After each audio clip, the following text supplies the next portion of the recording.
Right, so in at number 10 we have the Crystal Wyvern, but why exactly did I put this thing on the list? And the main reason for it is simply because with this and the normal Wyvern as well, you can include the normal Wyvern, they are considerably fast flyers, and actually one of the fastest if you don't count all of the gliding abilities which flyers may have, and you know, just the general all of the above. And you know, they're really great at picking up creatures as well, which definitely does come into part for a good travelling mount, as especially on ASA at the moment, cryopods are non-existent, so your only way of travelling Rexes around at the moment on ASA is really with a Rhinogonatha. Obviously, not going to be picking up Rexes with this thing, but it can still pick up a wide range of creatures. And obviously, I think it can pick up a lot more creatures than the RG actually, or it may be the same either way. It can still pick up a lot of creatures. Not quite as much as the Quetzal, but still a very decent amount, and its speed, again, very good, weight is good, and its damage is quite good as well, which is somewhat important for a travelling mount if you're going to encounter any enemies along the way. If you're taking a particularly dangerous route, then it may be a little bit of an issue, because, you know, you want to keep up a fight where this thing can, but some other creatures on this list definitely won't be able to rack up a fight. Next up, we have got the Quetzal, and this is an absolute beast of flying. This thing can travel over very, very long distances, and with its platform saddle as well, it essentially has a portable mobile base on its back, which is a nice thing, and I'll show you the platform saddle in a second. But they're also really great for metal gathering, not obviously because they can gather that metal, but because they're really good at transporting it across the place and traveling around. Their weight is pretty much, especially on the island, uncompetable, unless obviously you go into things like the Rhinogonatha, but that is a much higher tier creature than the Quetzal, albeit their saddles are unlocked around similar levels, especially to do with the platform saddle, but the tail methods are vastly different, the Rhinogonatha being significantly more resource heavy and complicated than the Quetzal. So I would say you can get the Quetzal easily early before the Rhinogonatha, and it can pick up a wealth of creatures up to the Mammoth. But even with something like a Rex, it can always just store it on its back on that platform saddle. If you build yourself a little cage base, it can be quite a nice setup. Next up, we've got the Managama, and I'm also going to put the Rock Drake in here as well, as I think they're similar creatures on par with each other. So, you know, Rock Drake, Managama, that is what is in at the number 8 spot, I think this one is. Either way, they are both really fast creatures, the Managama being the faster of the two, but also the harder to control one, and packing slightly less damage than the Rock Drake, although the Managama does have that freezing ability, which is an absolutely insane one to yield. Like, it's so OP. Even though it has been nerfed, it is still very OP, and on Extinction, the Managama is pretty much the best travelling mounts. There's one exception, but that creature is much, much later on in the list. And I really think the Managama is a great travel mount. Again, you can just see the speed in this thing, and its stamina drain is pretty minimal too. Again, goes with the Rock Drake as well, so again, pretty on par with each other. Also, to do with them being a flyer as well, you might say they don't really count like the Rock Drake, but I'm going to say they do. They're airborne, they are in the air mainly, so yeah, they count. Either way, you also want to be careful of getting stuck into things. You can very easily get stuck into walls with these things, and that isn't particularly fun. But here you can see that freezing ability in action, which is actually quite a nice one, and still very OP, even after Wildcard nerfed it, which seems actually insane that it used to be even more OP than it is today. In at number 7, we have the Desmodus, and this creature is an absolute speed beast with that gliding ability, and the first one on the list, unless you obviously count the Rock Drake with the Managama, which I did there, so second on the list. I don't know why sometimes I like to cram creatures together, but you know, sometimes 10 just isn't enough. Either way, these creatures can travel with insane speeds, and with their Sanguine Elixir, I know it's not travel related, it's an absolute taming cheat. A third of that tame done just with a simple click of a button. It is that simple. They're also great farming creatures as well for getting blood bags and all of that. We're not talking about farming, we're talking about raw travelling speed. Their weight's good, their stamina drain is pretty minimal, and their speed is really nice too. And you know, if there's no convenient places to break, you can always break on a wall or a ceiling, wherever you may find those. So, you know, on the edge of a cliff, well, off the edge of the cliff actually, on the wall, if there's just absolute wrecks everywhere and you need somewhere to land because your stamina's low. And trust me, it sounds a little bit stupid, but it is extremely useful for those times when you need to regen that stamina. If you can actually regen your stamina there. I didn't think that through. I think you can though, if I remember correctly. Next up, we have the Astrodelphis, and this creature is definitely one with insane speed. And I'm going to bundle two creatures again together here. The Astrodelphis and the Tropignathus. They're going together here, like the Mana and the Rock Drake. These creatures go hand in hand as well. They're pretty similar and very interchangeable. I know Managarmr and Rock Drake are a little bit different, but, you know. These things are even more similar than the Managarmr in the Rock Drake is what I should say, as they pretty much do the same thing, but the Astrodelphis does it with tech, and Tropignathus doesn't do it with tech, it just does it with, like, you can't really say primitive, industrial stuff, like gasoline and all of that, it runs on that, and then it shoots grenades instead of tech lasers. But the Astrodelphis is, in my opinion, arguably just a little bit more OP, and it can be used a lot more, and, you know, you've got the benefit of flips and tricks and all of that. But they pretty much are reskins of each other when you really think about it. You know, I guess the Astrodelphis is a bit bigger and arguably a lot more expensive because of the element, and the Shadow as well. Either way, I think that the Astrodelphis just has the slight edge over the Tropignathus. I don't know what it is. It just seems a lot more maneuverable than the Tropignathus, and I don't really like grenades that much in Ark. I don't know what it is. I'm more of a fan of the tech lasers. Although, you know, if this thing had grenades on it, maybe I would like it. Who knows? Either way, Astrodelphis over Tropignathus, mainly because the tame method's also a lot more simple as well, and I think maybe they could be a little bit faster. Right, dead in the middle, number 5, Rhinognatha. I've talked about it a lot in this video, so I'm going to talk about it even more right here. And what is the Rhinognatha? Well, it's a kind of bug-like creature that spawns on the island and the Lost Island. No other maps, but you can see the spawn locations. They are here on screen right now, if you're wondering. Just any swamp biome, if you want to be less specific, but they're the whole things. In original Ark, they're really rare. In ASA, they are absolutely everywhere, and now I despise the swamp biome even more than I ever had before.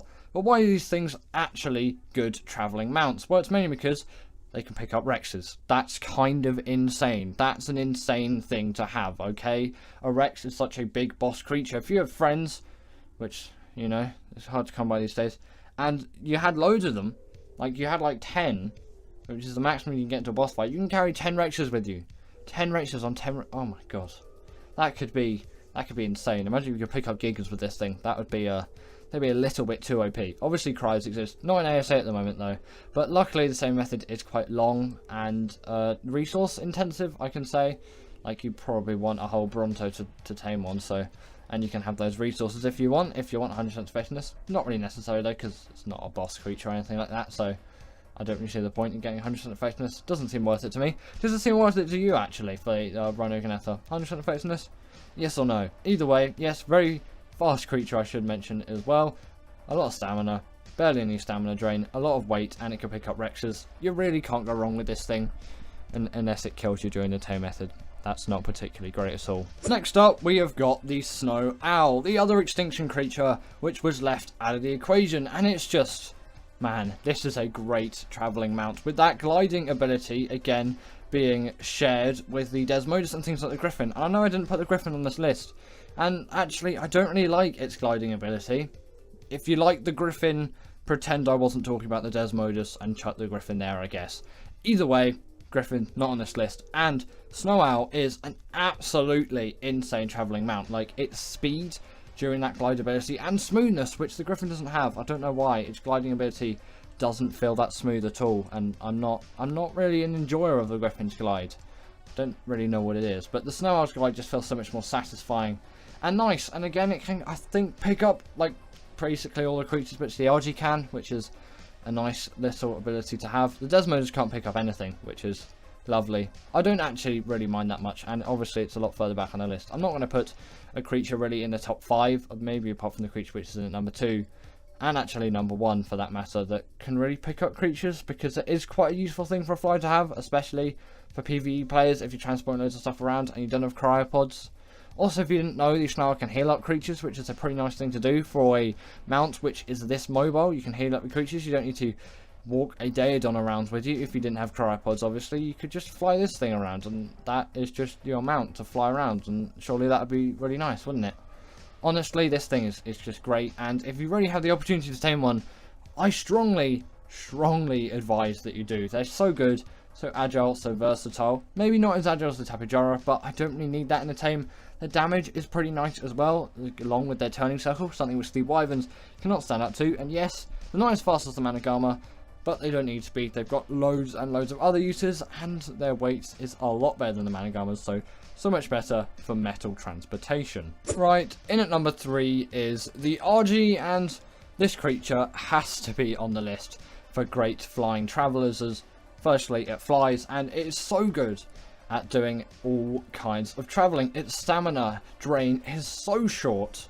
Obviously, not the shortest in the game, but compared to the Pteranodon, it is so nice to have that. And its weight is, it's great. You can carry so much metal with these things, and you can even carry more than one creature at once.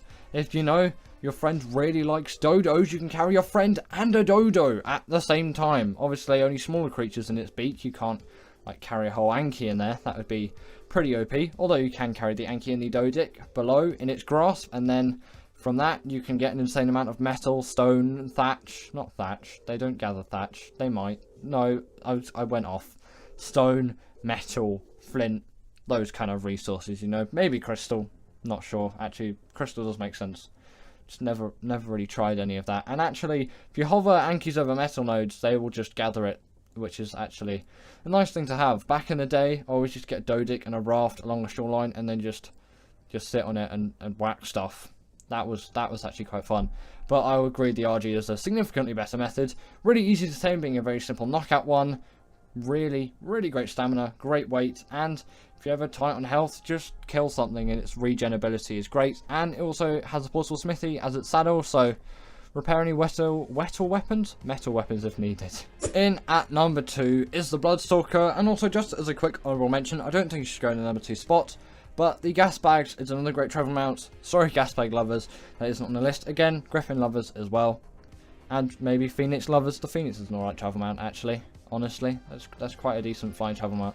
And some people may also be saying from the Bloodstalker, this is not a flying travel mount. Well, in my opinion, it is. You know, gliders are on this list. The Bloodstalker has to be on this list. And why am I putting it in at number 2? At this point, I'm kind of just putting it here for raw speed, but also its versatility is uncomparable for so many things. It is just great in the water, great in the skies. It's just so good at everything. Maybe not doing boss fights, but it is my go-to water creature, which maybe you wouldn't expect. Maybe you would.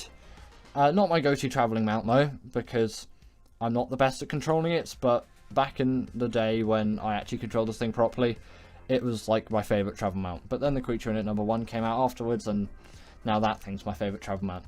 Either way, Bloodstalker, so versatile for so many things. Great for travelling water, the sky, pretty much just any biome it can deal with perfectly fine.